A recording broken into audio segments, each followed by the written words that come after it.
Bismillahirrahmanirrahim. Assalamualaikum warahmatullahi wabarakatuh. Yang saya hormati Ibu Puri Handrayani selaku dosen mengapu mata kuliah psikologi agama, dan teman-teman sekalian yang berbahagia yang selalu dirahmati oleh Allah Subhanahu wa taala. Di sini video saya untuk memperkenalkan diri terlebih dahulu. Perkenalkan, nama saya Riansa dari kelas PAI 3D, nomor induk mahasiswa 20111099. Di sini saya ingin menyimpulkan atau membahas kembali mengenai pembelajaran dari materi 1 sampai ke materi 7. Baiklah, langsung saja tanpa panjang lebar, langsung ke pemateri. Untuk kelompok 1 membahas tentang materi psikologi agama. Pembahasan ya, langsung saja pembahasannya. Yang pertama ini pengertian psikologi agama. Psikologi agama terbagi menjadi dua kata, yakni psikologi dan agama. Psikologi sendiri yakni adalah ilmu yang mempelajari tentang jiwa, baik mengenai macam-macam gejala, proses maupun latar belakang. Sedangkan agama itu sendiri berarti adalah kepercayaan kepada Tuhan Yang Maha Esa. Yang kedua yakni unsur-unsur psikologi agama itu sendiri terbagi menjadi 4 macam, yakni yang pertama kekuatan gaib, yang kedua keyakinan dengan kekuatan gaib itu sendiri, yang ketiga yakni respon yang bersifat emosional dari manusia itu sendiri, yang terakhir ini paham akan adanya yang kudus dan yang suci. Pembahasan yang ketiga yakni mengenai ruang lingkup psikologi agama. Yang keempat membahas tentang peran psikologi agama dan dalam kekeluargaan. Psikologi dalam kekeluargaan itu sendiri. Itu yang bisa saya simpulkan dari kelompok 1. Lanjut mengenai materi kelompok 2 yang bertema sejarah perkembangan metode dan hubungan psikologi agama dengan agama Islam itu sendiri. Langsung masuk ke pembahasan yang pertama. Pembahasan pertama yakni mengenai sejarah perkembangan psikologi agama itu sendiri. Yang kedua, pembahasan mengenai metode dalam psikologi agama, yakni terbagi menjadi dua pendapat. Yakni pertama, metode dalam psikologi agama dibagi menjadi dua, yakni pertama metode filosofis, yang kedua yakni metode empiris. Yang selanjutnya, yang ketiga yakni hubungan psikologi agama dengan agama Islam. Hanya itu yang bisa saya simpulkan dari kelompok 2. Selanjutnya mengenai langsung lanjut ke kelompok 3, yakni membahas tentang jiwa keagamaan pada anak dan remaja. Pembahasannya yakni yang pertama yakni proses perkembangan jiwa keagamaan pada anak dan remaja itu sendiri. Ini terbagi menjadi 3. Yang pertama tingkat dongeng, yang kedua tingkat kenyataan, yang ketiga tingkat individu. Pembahasan yang kedua yakni mengenai tahapan perkembangan jiwa keagamaan pada remaja. Yang ketiga mengenai sumber-sumber jiwa keagamaan pada anak dan remaja itu sendiri. Terbagi menjadi 2 teori, yakni mengenai teori yang pertama ini teori mustristik, yang kedua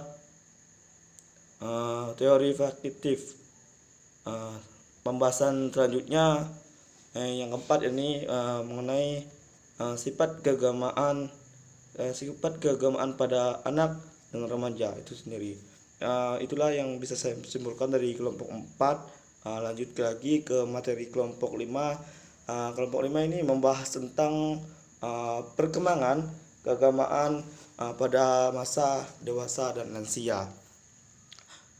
Yang langsung saja pembahasan yang pertama yakni perkembangan jiwa keagamaan dewasa dan lansia. Terbagi menjadi 2. Yang pertama yakni membahas tentang perkembangan jiwa masa dewasa. Yang kedua, membahas tentang masa usia lanjut, lansia itu. Pembahasan yang kedua membahas tentang sikap keagamaan pada masa dewasa dan lansia. Yang pertama ini sikap keagamaan pada masa lansia terbagi menjadi dua. Yang pertama masa dewasa awal dan yang kedua masa dewasa madiyah. Penjelasan yang selanjutnya ini pandangan Islam terhadap lanjut usia atau dalam kurung ini lansia.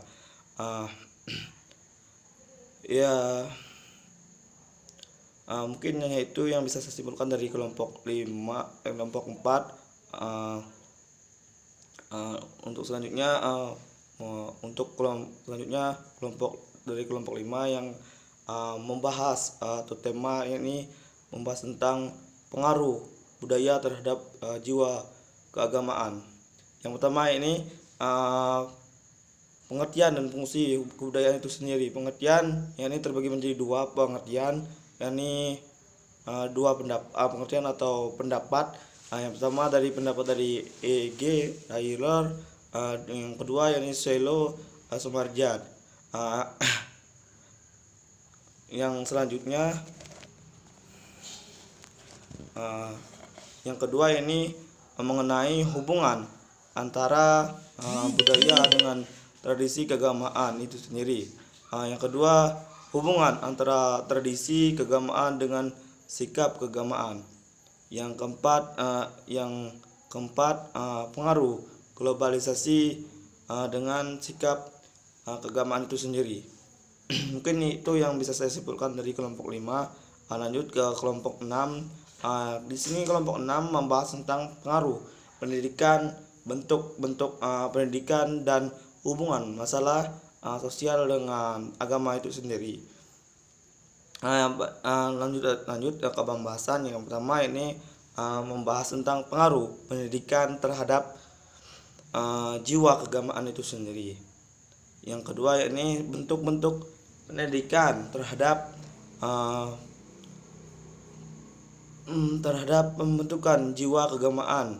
Ini terbagi menjadi beberapa macam. Ini pertama pendidikan agama, yang kedua pendidikan kekeluargaan, yang ketiga pendidikan kelembagaan, yang keempat pendidikan kemasyarakatan. Yang selanjutnya hubungan yang terakhir ini hubungan masalah sosial dengan masalah dengan agama.